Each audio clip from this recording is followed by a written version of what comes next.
د شاه ټلویزیون قدرمندو لیدونکو سلامونه. پام وکړئ د دې مهال لنډو خبرونو ته. کابل په افغانستان کې د 10 وسلوالو ډلو شتون په اړه د مسکو څرګندونې رد کړې. د طالبانو حکومت ویان مولا حمدالله فطرت د روسیې د دفاع وزیر د څرګندونو په خبرګون کې ویلي چې له افغانستان څخه د خطر اندېښنې بې ځایه دي.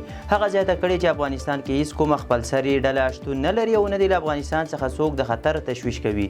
د نوموړي په وینا افغانستان کې د 10 ډلو د شتون مفکوره د تیر حکومت پر مهال ایجاد شوې وه او استخباراتي موخې درلودې. د روسیې دفاع وزیر ویلي و چې په افغانستان کې ګڼ شمېر توندلارې ډلې لا هم مرکزي اسیا کې اصلي ګواښ جوړوي.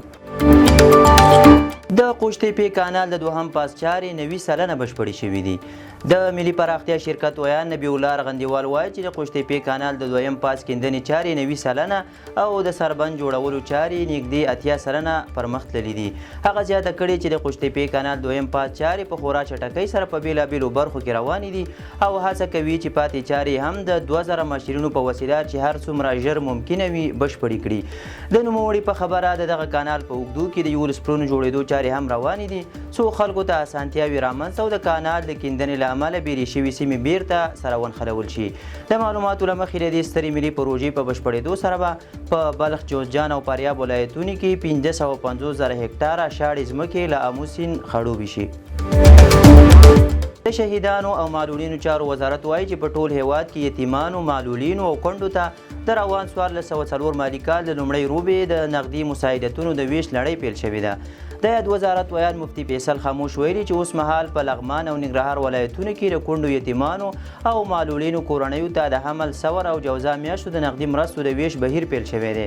د هغه په وینا چې په ځینو نورو ولایتونو کې دا لړۍ د اجرا کېدو په حال کې ده او په راتلونکو څو ورځو کې به دا پروسه د ټول هیواد په کچه عملي شي.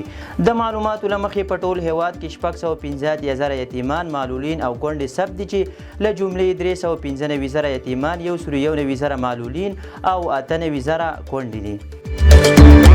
د جلال آباد ښار 21 کیلومتره حلقوي سړک د چارو پرانیسته وشوه. د شاوخوا 3 میلیارډ افغانیو په مالي لګښت د جلال آباد ښار د 21 کیلومتره حلقوي 40 متره سړک د چارو پرانیسته وشوه. د یادې پروژې د پرانیستې په مراسمو کې د جلال آباد ښاروال بسم الله بلال وویل چې دا سړک د ښاروالۍ د عوایدو، تخنیکي ټیم، کارګرو او ماشینرۍ پر مټ د 8 میاشتو په موده کې جوړیږي. نوموړي د سړک په مسیر کې د ټولو قانوني ملکیتونو له استملاک څخه ډاډ ورکړ.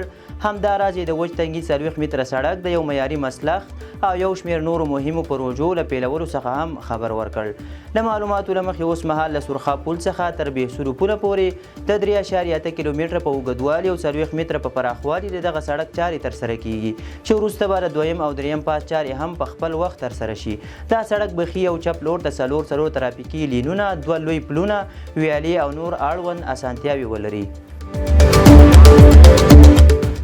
د اورګاډي په وسیله له فرانسې څخه د سوداګریزو توکو لومړۍ جوپه هرات ته راورسېده.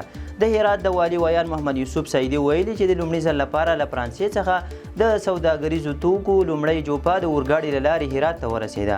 هغه وویل د سوداګریزو توکو دغه جوپه کې 8 واګونه وچ شیدې بار دي. د مسؤلانو په وینا د هرات خواب اورګاډي کرښه افغانستان د اسیا او اروپا ترمنځ د نښلونکې کړۍ په توګه لا ډیر مهم کوي. بنگلاديش کې یو ځل بیا لاریونونه پیل شوي. د بنگلاديش په پلازمینه ډاکا کې لسګونه زره مظاهرچیان راټول شوي د ټاکنو د ژر ترسره کېدو غوښتنه کوي. د مظاهرو مشري د بنگلاديش ملي ګوند مشري خالده ضیا زوی طارق رحمان کوي چې له لندن څخه د ویډیو کانفرنس له لارې له مظاهرچیانو سره ملګری دی. د بنگلاديش ملي ګوند او د پوځ مشران د 2015 کال د دسمبر په میاشت کې د عمومي ټاکنو غوښتنه کوي، خو د موقتي حکومت مشر محمد یونس د 2014 کال د جون میاشتې لپاره ټاکنې وړاندیز کړي دي چې دا اختلاف د مظاهرو اصلي عمل ګرځېدلی دی. د راپورونو له مخې حکومت د مظاهرو د کنټرول لپاره ځانګړي ځواکونه ځای پر ځای کړي، خو مظاهرچیان لا هم خپل مظاهرو ته دوام ورکوي. د 2023 کال د جولای په میاشت کې د محصلینو لخوا د حکومتي دندو لپاره د کوټه سیستم پر ضد مظاهرې پیل شوې چې بالاخره د دغه هیواد وزیر اعظم شیخ حسینه واجد استعفا ته اړ شوه او بیا هند ته وتښتېده چې په پایله کې واک په لنډمهاله توګه محمد یونس ته ولېږدول شو.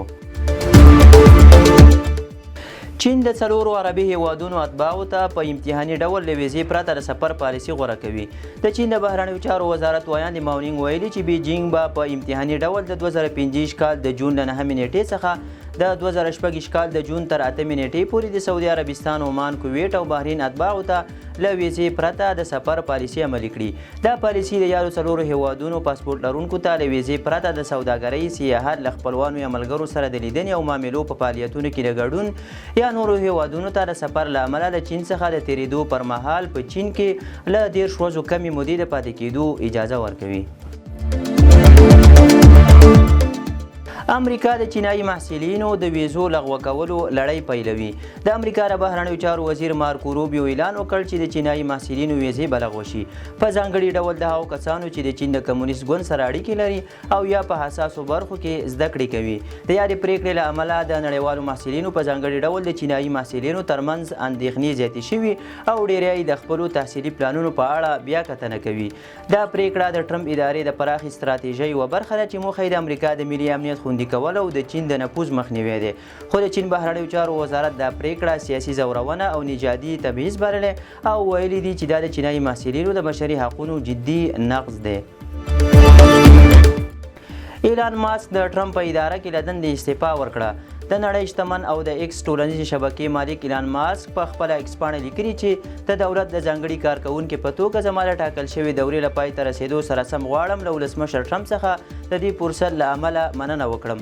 د سپینې ماڼۍ یوه چارواکي هم ویلي چې له حکومت څخه د ایلان ماسک د وتلو خبر سم دی او د هغه د رسمي وتلو بهیر به له نن شپې څخه پیل شي. ماسک په داسې حال کې له خپلې دندې استعفا ورکوي چې د فدرالي بودیجې د 2 تریلیونه ډالرو د کمولو پلان یې ورو ورو 150 میلیارډه ډالرو ته راکم شو او هغه څو ځله شکایت کړی چې د هغه د طرحو پر وړاندې خنډونه جوړ شوي دي. د ټرمپ حکومت یو شمېر لوړپوړو چارواکو بیا د ماسک له پلانونو سره مخالف وو او د هغه اصلاحات په خپلو ادارو کې نه منونکي بللي وو. د ماسک اقداماتو زرګونه خلک له دندو لرې کړل او د فدرالي ادارو په جوړښتونو کې پراخ بدلونونه رامنځته کړل چې دا کار له ګڼو حقوقي دعوو سره هم مل و. ایلان ماسک د 2025 کال په جنوري کې د امریکا د ولسمشر ډونالډ ټرمپ لخوا د حکومت د مؤثریت ادارې مشر ټاکل شوی و.